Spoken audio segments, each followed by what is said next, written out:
Welcome to my simplified version of neuroscience when I explain a little more about the spinal cord and cross-section. The spinal cord is the information highway to the spinal nerves and the rest of the body.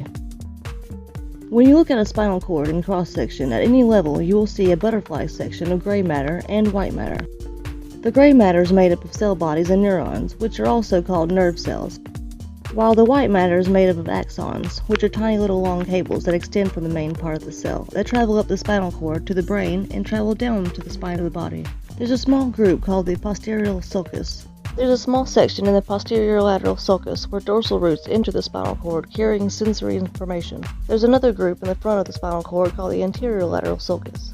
Ventral roots leave the cord from the anterior lateral sulcus to carry motor information to the muscles.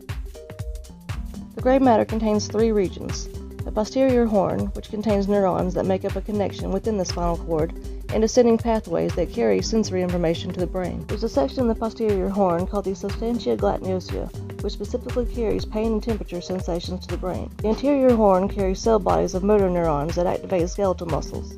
These neurons, called alpha neurons, leave the cord in the ventral roots and represents the way the body carries and reacts to voluntary and involuntary movements.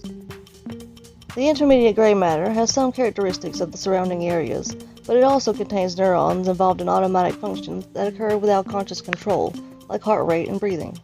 The white matter of the spinal cord contains ascending and descending fibers that carry sensory information to the brain and motor information to the body. These bundles of fibers are called funiculi. The back of the spinal cord contains a posterior funiculi, which contains important information about touch and limb position to the brain. The lateral funiculi are found in the lateral portion of the spinal cord.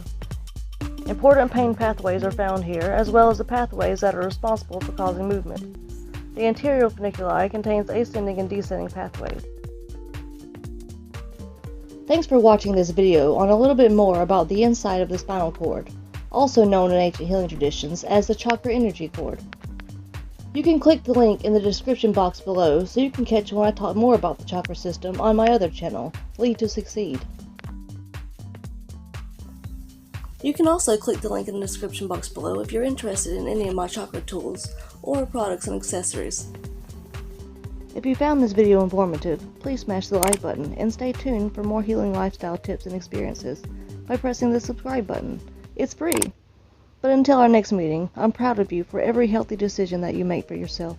Stay tuned and keep striving on living your healthy lifestyle as well.